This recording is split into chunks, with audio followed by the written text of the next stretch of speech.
Olá, seja muito bem-vindo. Eu sou Leonardo e hoje nós vamos tratar de um tema muito delicado nesse vídeo, então esteja com a sua consciência preparada. Hoje é vez de falar sobre a morte.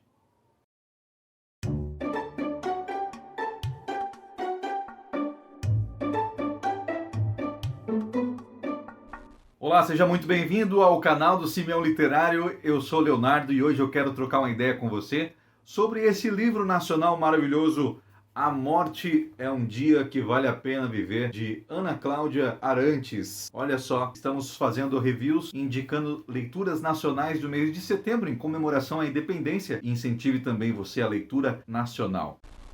Hoje eu trago um tema muito delicado para conversar com você, que é sobre a finitude da vida, é sobre a hora derradeira, sobre a morte. O livro ele me impactou de várias formas possíveis. Primeiro, por ser uma leitura surpreendente. Estava num dia ali procurando algumas leituras para fazer pelo Kindle, então encontrei esse livro que eu havia comprado havia um tempinho na Amazon. O livro da Ana Cláudia ele foi escrito em 2016. Eis que eu escolhi esse livro curto, de menos de 190 páginas, onde mostra um pouquinho da vivência de pacientes em fase terminal. A Ana Cláudia ela é geriatra, então ela relata para a gente um pouquinho da trajetória dela até essa área de especialização e também sobre como os pacientes se comportam nessa hora derradeira, né? No fim da vida, como lidar com o fim da vida.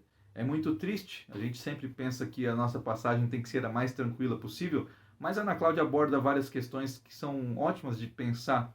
Primeiro porque a gente não tem o costume de pensar sobre a nossa passagem, né? Sobre a nossa morte, se vai ser uma coisa tranquila ou não. A gente tem medo de morrer. A maioria fala assim, eu não tenho medo de morrer. Você talvez não tenha medo do ato de morte, né? Não tenha medo ali da sua hora final, mas deixaremos tudo para trás, todas as nossas vaidades, o nosso ego, todas as nossas brigas, todas as nossas coisas que nós dávamos valor, tanto coisas ruins como coisas boas, né? A nossa família, os amores, o tempo é muito bem tratado nesse livro.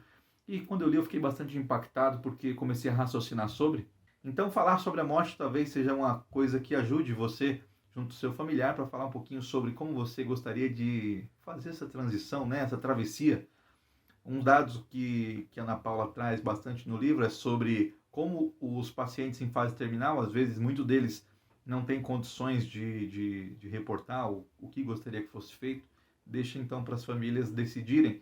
E as famílias não querem decidir sobre nada que seja do tipo como que o paciente gostaria do velório, ele prefere ser enterrado, ele vai ser cremado, ele é doador de órgãos ou não. Esse tipo de coisa nós devemos conversar com os nossos familiares para ficar tudo acertadinho. A gente não sabe o dia de amanhã, a gente não sabe como será a nossa travessia, não sabe como vai ser a nossa morte, se vai ser uma coisa rápida ou se vai ser uma coisa demorada, se você vai ter consciência de que você está vivo ou não, se você vai estar na cama de hospital, se você vai estar dormindo. Então a Ana Cláudia ela trata com muito carinho os cuidados paliativos com esse tipo de paciente e também traz várias reflexões sobre o fim da vida. Será que você realmente está vivendo de uma forma que vale a pena? Será que quando você chegar lá no seu momento derradeiro, no fim da linha, no grande muro, né, que nem ela coloca na metáfora do livro, que a vida é um caminho em que a morte é um muro, em que não tem mais para onde ir, onde você tem que parar por ali. Então, será que você escolheu as coisas certas? Será que você está vivendo de uma forma correta? Será que você está blindado contra os arrependimentos? Porque o que é viver uma boa vida? É uma vida satisfatória, né? Uma vida que você acha que vale a pena. No fim da vida, ali no leito de morte, onde os pacientes, alguns pacientes no caso, eles já foram desenganados, eles sabem que eles estão num processo de morte lenta. Então, a Ana Cláudia ela fala que os médicos devem ser bem treinados nos cuidados paliativos para que a pessoa faça uma transição tranquila, sem dores, né? Para que ela não sofra mais do que mereça, porque está chegando o fim da vida, eu acredito que o sofrimento já é algo inerente. Os pacientes que estão nessa fase do arrependimento, nessa fase de autoanálise, eles ganham uma lucidez enorme, assim, como se toda a vida dele agora fizesse sentido, como se ele soubesse o que realmente importa, como se soubesse o que valeria a pena voltar atrás, o que valeria fazer de novo. Então, talvez a gente ainda consiga controlar essa parte da nossa vida fazendo essa autoanálise. Por que esse livro incomoda tanto? Justamente por isso. Porque são coisas que a gente não gosta de pensar no dia a dia. Livros desse cunho, livros, não digo que seja um livro de autoajuda, mas é um livro de relatos, né? Um livro de não ficção. Eles fazem com que você saia um pouquinho na leitura da sua caixinha do conforto e comece a enxergar outras coisas. Quando você para pensar o que realmente vale a pena, será que eu estou tomando uma atitude correta? Por que igrejas atraem tantas pessoas com sentimentos, pessoas frágeis de sentimento? Por que psicólogos têm tantos pacientes nesse quesito? Porque eles fazem com que a pessoa reflita sobre a vida. E talvez no dia a dia não tenhamos tempo de refletir sobre a vida, não tenho tempo de pensar como vai ser o meu amanhã, como eu quero morrer, como eu quero fazer a passagem, o que eu quero deixar, qual a mensagem que eu quero deixar. Então, assim, será que no meu momento final eu quero ser uma pessoa que vai ser reconhecida por ter mudado a vida de várias pessoas? Ou será que eu vou ser uma pessoa tida como egoísta a vida toda, que nunca pensou em ninguém, que só quis saber do próprio umbigo? Como eu quero ser? Quero ficar na imortalidade, né, dos corações, das mentes, das memórias. Então, será que eu estou tomando o caminho certo? Será que esse tipo de comportamento que eu tenho hoje, esse tipo de atitude, as minhas escolhas, será que vão dar os frutos que eu quero? É um livro que abre bastante precedente para discussão. É um livro breve, como eu disse, mas a Ana Cláudia ela é uma pessoa muito esclarecida sobre essa parte mais filosófica da vida, essa parte mais sentimental sobre os finais, né? Então eu acho que é uma boa leitura para você sair um pouquinho da zona de conforto. Ela fala que as pessoas que têm uma religiosidade, os cristãos, espíritas, qualquer outro tipo de religião, elas sofrem muito para fazer a transição. Porque por mais que ela acredite que depois da morte há um paraíso, há uma recompensa pela vida que ela viveu, ela tem muitas incertezas sobre será que eu fui uma boa pessoa realmente? E isso é triste de pensar, né? Se você é uma pessoa cristã, se você é uma pessoa espírita, se você é uma pessoa do candomblé, qual é a sua crença para depois da morte? E aí você tem que analisar ali rapidinho. Será que deu tempo de eu fazer tudo o que eu quis? Será que deu tempo de eu ser a pessoa boa que eu precisava ser? E agora, se não deu tempo, para onde eu vou?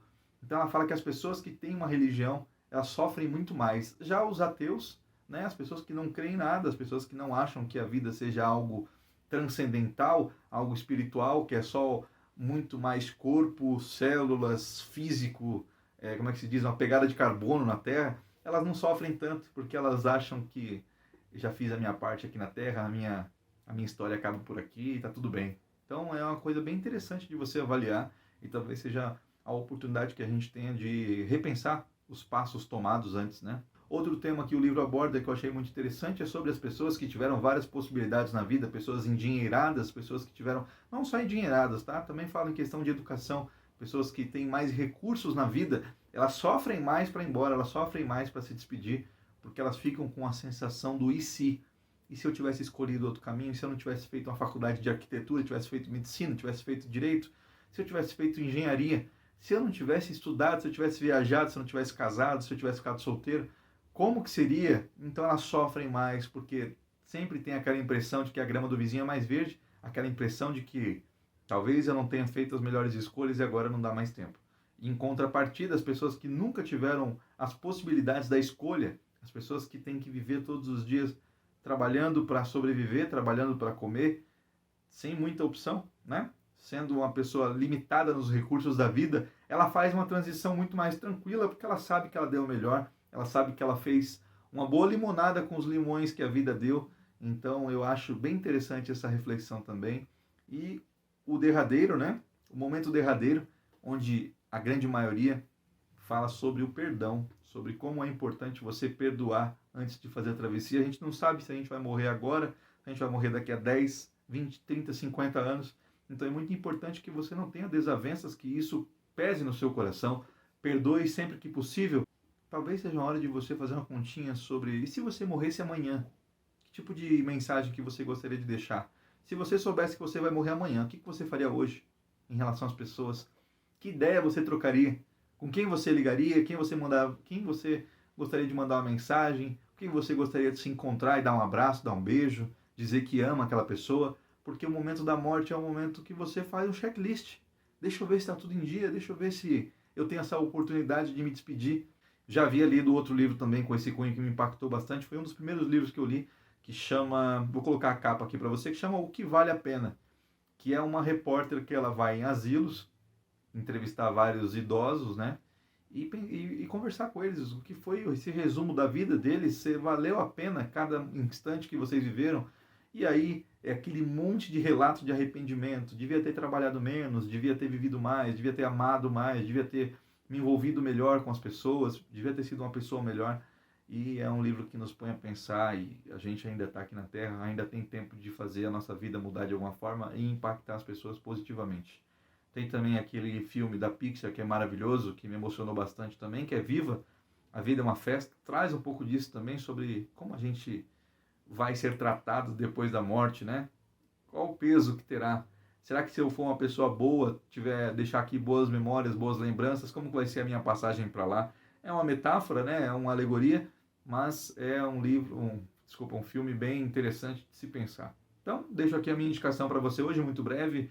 Pensa um pouquinho mais sobre a nossa vida, para que a gente não trate apenas o bem viver, mas também o bem morrer, e deixe uma pegada positiva na Terra e viva uma vida que vale a pena. Valeu! Parece que cai bem socialmente dizer que você não teve tempo de almoçar, não teve tempo de dormir, não teve tempo de mexer seu corpo, de rir, de chorar, não teve tempo de viver.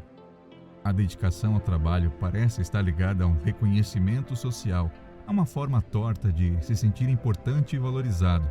Tudo à sua volta tem a obrigação de entender que o mundo só pode girar se você estiver empurrando.